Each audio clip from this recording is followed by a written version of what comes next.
Ponto a Ponto com doutora Gisele Bianchini. Oferecimento. Viver bem, morar bem, é ser feliz todo dia. Bianchini Imóveis é a felicidade da sua família. A casa dos seus sonhos, aqui você vai encontrar. Bianchini Imóveis, compra, venda, locação, administração e avaliação. Avenida Paraná 1423, em Maringá. Realize o seu sonho, aqui você pode vir pra Bianchini Imóveis. Programa Ponto a Ponto com doutora Gisele Bianchini.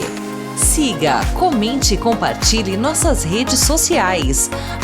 @doutora Gisele Bianchini Oficial.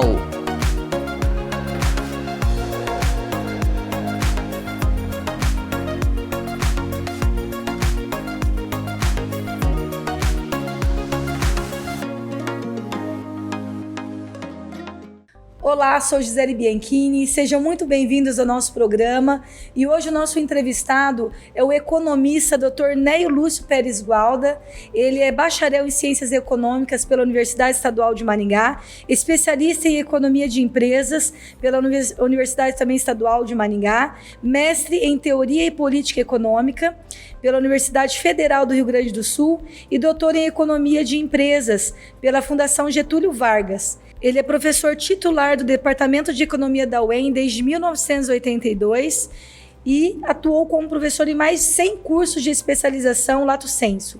Atuou em vários artigos e capítulos de livros, coordenador de vários projetos de pesquisa e atualmente atua como consultor de empresas em Maringá e região. Daqui a pouco nós estaremos com ele logo após o intervalo comercial. Ponto a Ponto com doutora Gisele Bianchini. Oferecimento. Viver bem, morar bem, é ser feliz todo dia. Bianchini Imóveis é a felicidade da sua família. A casa dos seus sonhos, aqui você vai encontrar.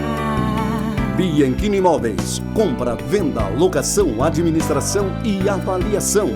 Avenida Paraná 1423, em Maringá. Realize o seu sonho, aqui você pode vir pra Bianchini Imóveis. Granja Caramuru, de Mandaguaçu, Paraná para o Brasil, trazendo tecnologia e qualidade em seus produtos, levando até a sua casa o melhor da avicultura de postura, com uma produção diária de mais de 200 mil ovos, atendendo o norte e nordeste do Paraná. Granjas Caramuru é uma empresa de origem familiar que vem se destacando no ramo de avicultura.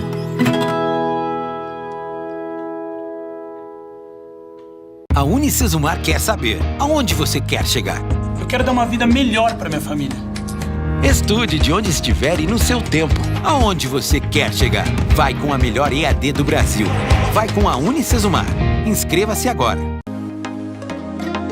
Ponto a Ponto com doutora Gisele Bianchini. E hoje o nosso entrevistado é o Dr. Neio Lúcio Pérez Gualda. Ele é economista, está aqui conosco. É um prazer, doutor, recebê-lo aqui no nosso programa.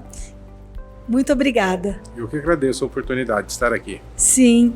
Doutor, vamos lá então tratar de economia, né? Sim. Nesse novo ano de 2023. Eu gostaria de saber do doutor quais as consequências do estouro do teto de orçamento da União para a economia no país, para o cidadão comum neste ano.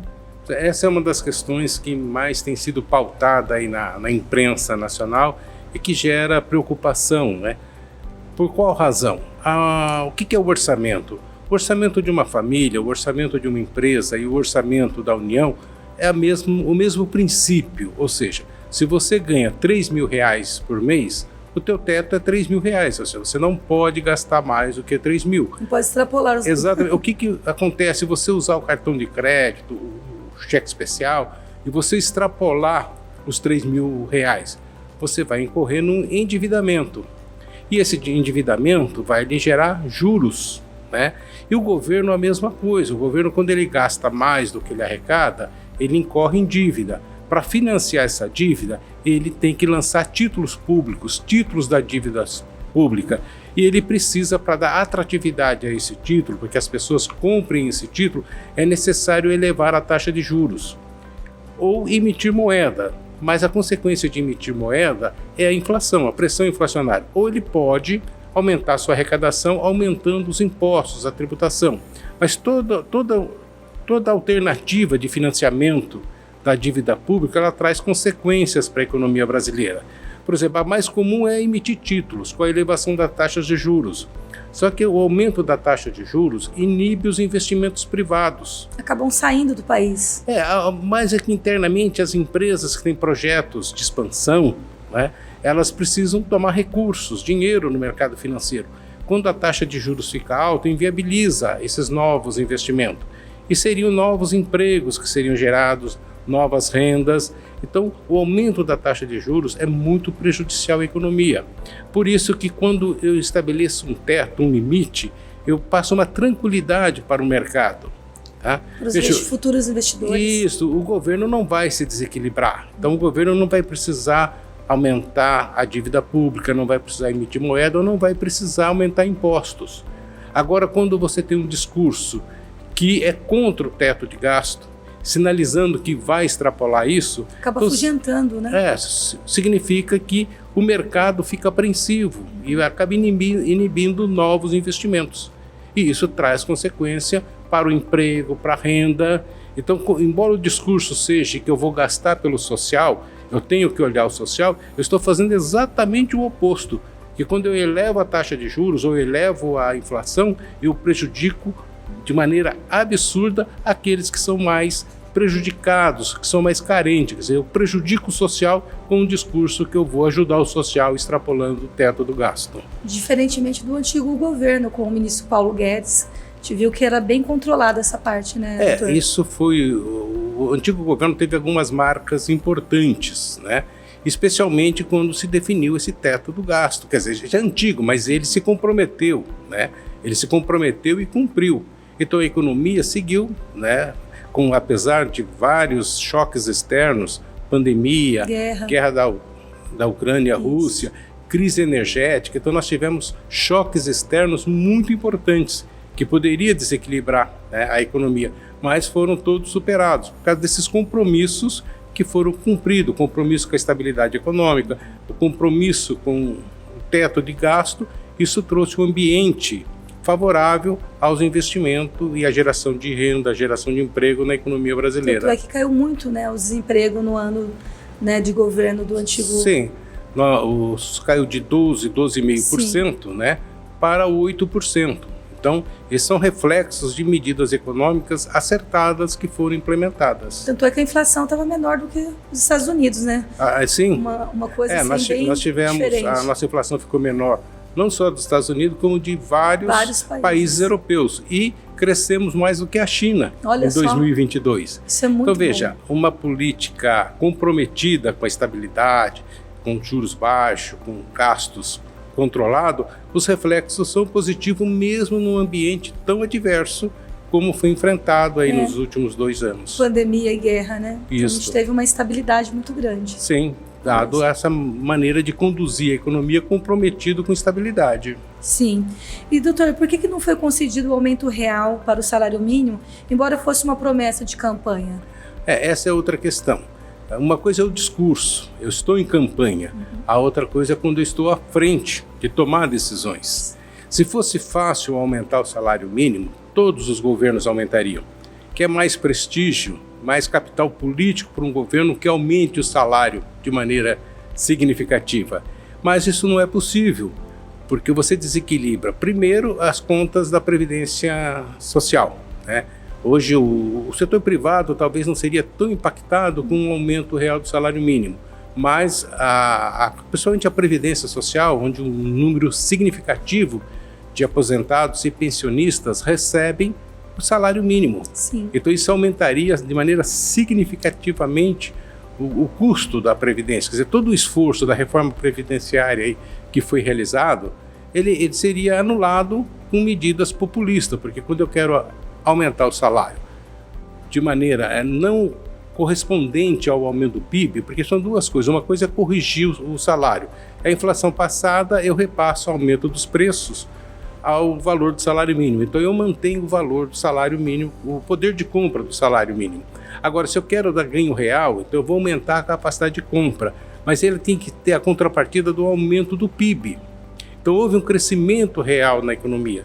E esse crescimento real pode ser compartilhado com todos, com empresários e trabalhadores.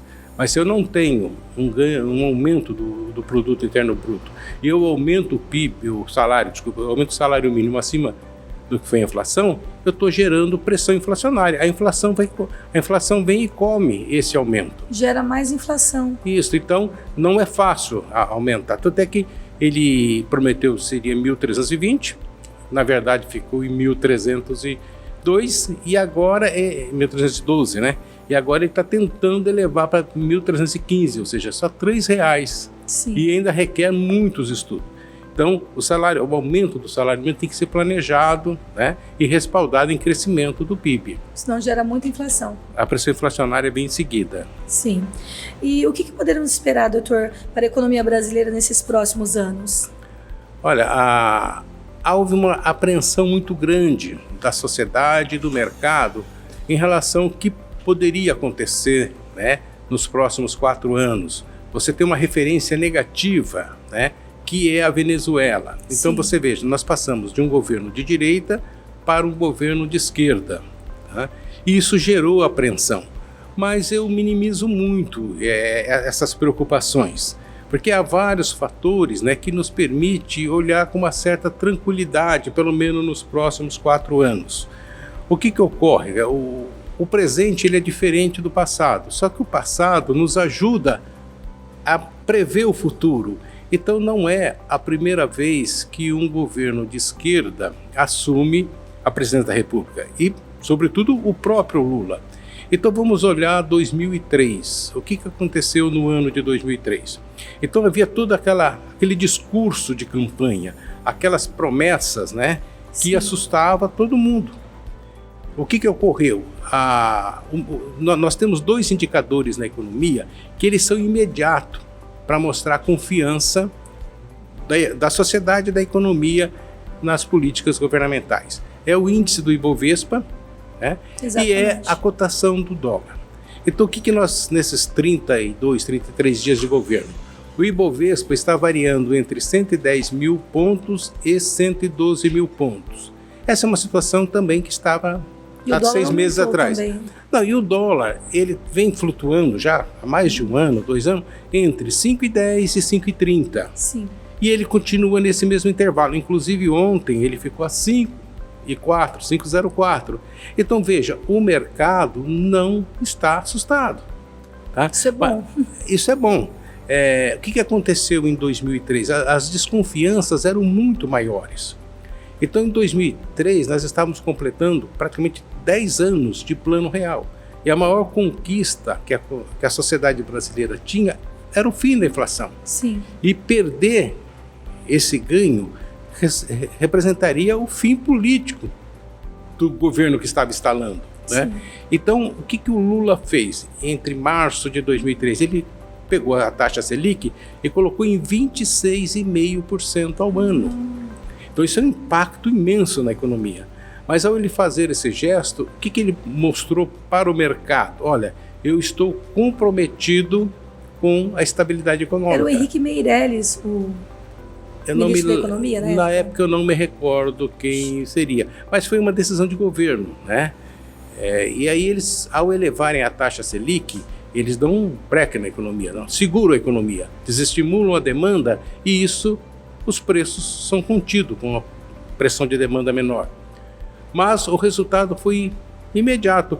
O dólar, que chegou a 4,20 lá em 2003, em março de 2003, ele voltou para os patamares de 2,80, 2,70 e ficou durante muito tempo. Então veja, toda aquela apreensão, né, que houve lá em 2003 aconteceu agora e o discurso ficou para trás. As pessoas estão apreensivas, os brasileiros eles estão um pouco assim ainda retraídos. Estão, porque o que tem de diferente em relação a agora, né, a 2023 e a 2003? nós temos uma referência negativa, que são os governos de esquerda da América Latina, que estão causando verdadeiros desastres em suas economias. A Argentina é um exemplo. Argentina, Venezuela são os exemplos mais recentes. Sim. E eu também tenho as redes sociais, que divulga tantas tudo. Notícias, ou verdadeiras, ou não verdadeiras, ou falsas, e as pessoas ficam meio perdidas, né? Então ficam assustadas, temerosas. O que vai acontecer? Eu vou perder a minha casa? Eu tenho uma casa na praia, ela vai ser invadida, a minha propriedade rural. Esse ambiente de incerteza e insegurança não é bom. Mas quando a gente começa a verificar os indicadores realmente que são importantes, o índice Bovespa, a cotação do dólar, você vê que o mercado não está tão apreensivo assim. Agora, este ano, especialmente esse ano de 2023, ele será um ano difícil. Seria também com o governo anterior e será a mesma coisa, porque eu tenho situações externas muito complicadas, eu tenho um crescimento da economia mundial muito baixo. Devido à guerra também. Devido à guerra, devido à pandemia, os lockdown, isso comprometeram a economia. Vai levar-se um tempo para se recuperar isto. Né? E o mundo vem passando também por transformações importantes, tem as questões energéticas, as questões ambientais, porque na economia há um trade-off muito forte entre o crescimento econômico e a preservação do meio ambiente. Sim. Sustentabilidade. Isso, se eu quero uma sustentabilidade ambiental maior, eu tenho que ter um crescimento menor. Isso. E isso vem, essas políticas, né, essas orientações nas políticas econômicas estão se tornando muito fortes. Sim. Então você não tem assim, um ambiente como foi no primeiro governo do Lula, os 2 primeiros mandatos do Lula, que pegou um ambiente econômico externo muito favorável. Muito favorável. Isso é bom. E ele teve, em termos de desempenho da economia, desempenhos muito bons, tanto no primeiro governo como no segundo. Ele adotou medidas acertadas. Aquela questão que nós falamos do salário mínimo. Como você tinha um ambiente econômico favorável, você tinha crescimento do PIB, houve uma forte recuperação do salário mínimo. Sim. Lá atrás. Agora, o momento é outro, o momento é de ajuste. E não de crescer. Então, se eu faço um reajuste elevado no salário mínimo, eu vou gerar pressões de demanda. Outras coisas também que as pessoas estão assim amedrontadas, a questão daquela moeda única que o Haddad falou. O que o doutor tem a dizer sobre isso? Olha, eu qualifico isso como uma bobagem. Né? É tirar o foco, né? Por exemplo, é tirar o foco do teto orçamentário. Tomara, né? A Europa, depois de 40 anos, né, você tem o Tratado de Roma, que deu origem ao mercado comum europeu, mas eles começaram as discussões em 1957. Então, depois de 40 anos de muitas negociações, eles chegaram à moeda única. O que eu preciso? Existem pré-condições para que países adotem uma única moeda. Uma pré-condição se chama harmonização das políticas macroeconômicas. Ou seja, eu preciso ter a inflação igual nesses países. E não é o caso. Eu preciso ter dívida pública igual nesses países. Eu preciso ter taxa de juros iguais. Então, tem pré-condições macroeconômicas que têm que ser harmonizadas. Porque a Argentina está com 94% de inflação. A Venezuela muito mais. Muito mais. Tá? Então, como que eu vou criar uma moeda em ambientes econômicos tão diferentes? Tá? Então, isso vai levar, se fosse uma coisa séria, o que eu considero que não é uma discussão séria, né? Isso levaria 40 anos. Aí o argumento, não, é só para transações internacionais, comerciais, entre os países do Mercosul. Olha, eu sou um exportador, eu vou querer pegar dólar ou vou querer pegar essa moeda do Mercosul? Com certeza. Claro, a moeda, essas moedas se chamam fiduciárias. Por quê? Porque elas não têm lastro em ouro ou qualquer outro lastro. Elas dependem apenas da confiança. Quem vai confiar numa moeda onde os países parceiros possuem situações econômicas tão severas, inflações tão altas, né? A população em níveis de pobreza tão elevados, que quando eu empobreço uma população como ocorre na Venezuela, eu estou matando o mercado. Porque o mercado não é só o número de habitantes, é o número de habitantes com capacidade de compra. Se eu não tenho capacidade de compra, eu não tenho mercado. continente africano é um exemplo disso. Porque há tão pouco interesse, né, de investidores na África. Exatamente. Embora sejam países populosos. Mas isso não significa que são países com mercados grandes, mercados significativos. Então, o que acontece? Quem hoje interessaria em investir na Venezuela? Além de todas as questões políticas, né, eu não tenho mercado. Porque qual é a base do capitalismo, do sistema capitalista? O sistema capitalista ele se sustenta num tripé, né? O primeiro pilar desse tripé é a liberdade. Liberdade econômica. De todos os sentidos. A liberdade econômica, a liberdade de escolha, de tudo, de ir e vir.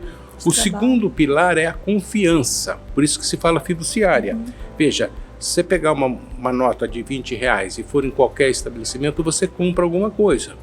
Agora, se você pegar um cartão bonito, bem pintado, bem decorado, tenta comprar alguma coisa com aquele cartão postal, você não vai conseguir, porque ele não tem capacidade de troca, ele não serve como meio de troca. As pessoas não confiam. Se eu pegar aquele cartão postal lindo, bonito, que tem uma gravura, eu consigo ali na frente comprar algo com eles. Então eles não têm essa capacidade de meio de troca. Então é confiança, é um papelzinho simples. Sim. Não tem nenhum valor intrínseco ali, é diferente de uma moeda de ouro, que ela vale o quanto pesa. Então a moeda é fiduciária, é de confiança. Por isso que eu digo, moeda do Mercosul é uma bobagem, ninguém vai confiar, ninguém vai acreditar. Ele voltou atrás também, né, doutor? O Haddad voltou atrás dessa palavra. E o terceiro pilar é o direito de propriedade.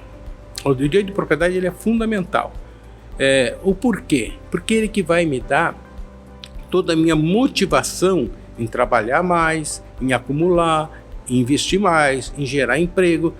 Para as futuras gerações, para os seus herdeiros. Se eu não tiver garantido o meu direito de propriedade, qual o estímulo que eu tenho? Né? A economia ela surge de uma obra de Adam Smith, que chama Riqueza das Nações. Sim. E ele era um filósofo moral, ele estava tentando entender o comportamento moral das pessoas. Ele não estava querendo fazer uma obra de economia, ele estava entendendo como que as pessoas se comportam moralmente. E aí ele percebeu que as pessoas são ambiciosas, elas sempre querem mais.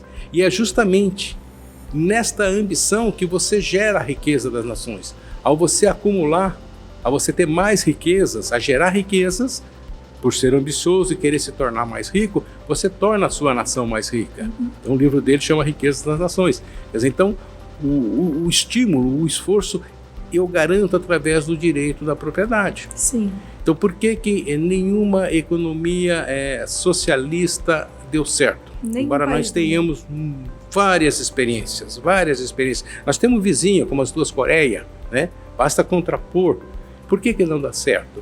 Porque se eu tiro o direito de propriedade, né, eu tiro toda a motivação das pessoas procurarem gerar riqueza. Aí, quando você implanta um regime socialista, você tem a economia nós temos dois tipos de variáveis. A gente chama a variável de estoque e a variável de fluxo. A variável de estoque é aquilo que já existe. Então é muito fácil você dividir o que já existe. O cara tem 2 casas, uma nós vamos dar para quem não tem. O cara mora numa casa muito grande, aquele filme Dr. Zhivago mostra isso na Rússia, né? Então vamos colocar mais 2 ou 3 famílias ali dentro. Então eu estou naquilo que já existe, eu coloco qualquer medida de força.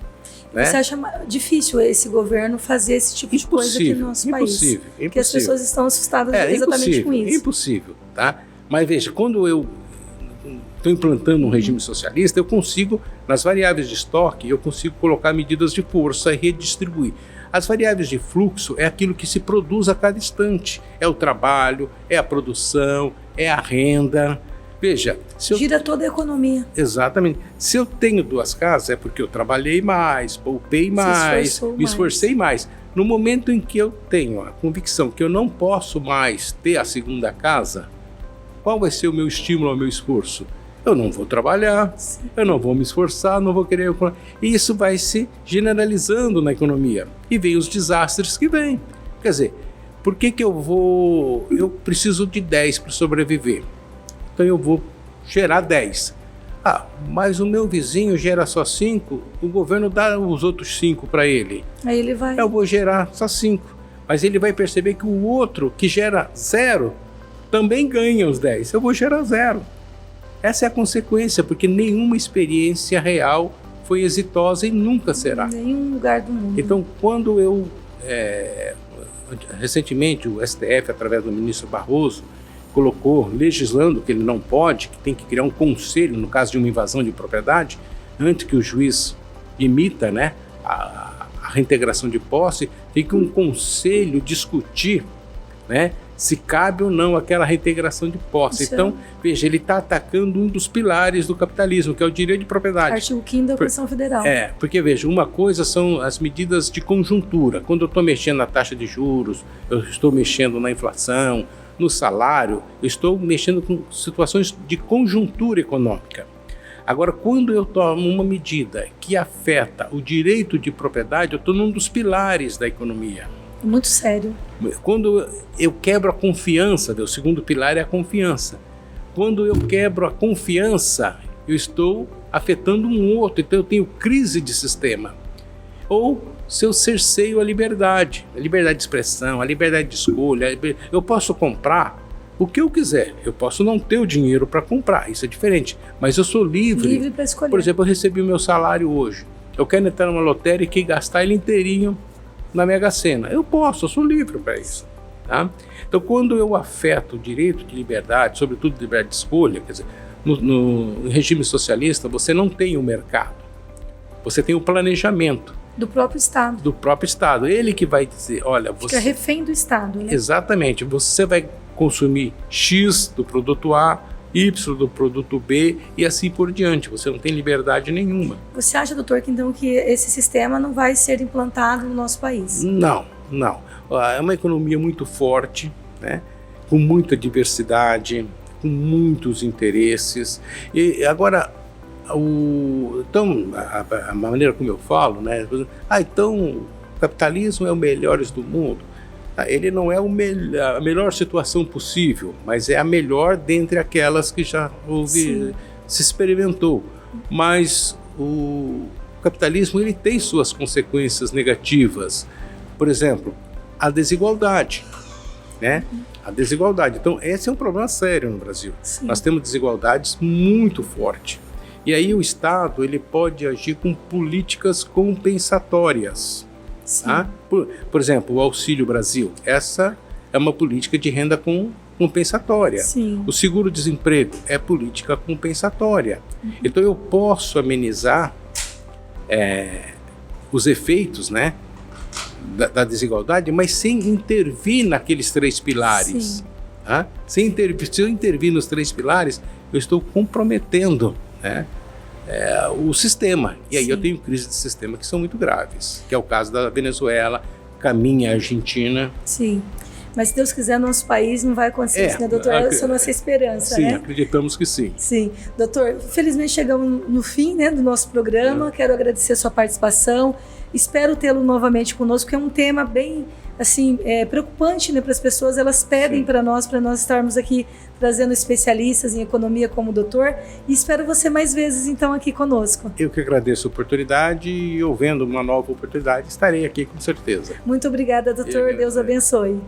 E chegamos ao fim do nosso programa e eu quero deixar um versículo bíblico como reflexão para a sua vida, que está escrito lá em Lucas 1:37. Nada é impossível para Deus. Que Deus abençoe sua vida, sua família e principalmente a nação brasileira. Fiquem todos com Deus. Programa Ponto a Ponto com doutora Gisele Bianchini.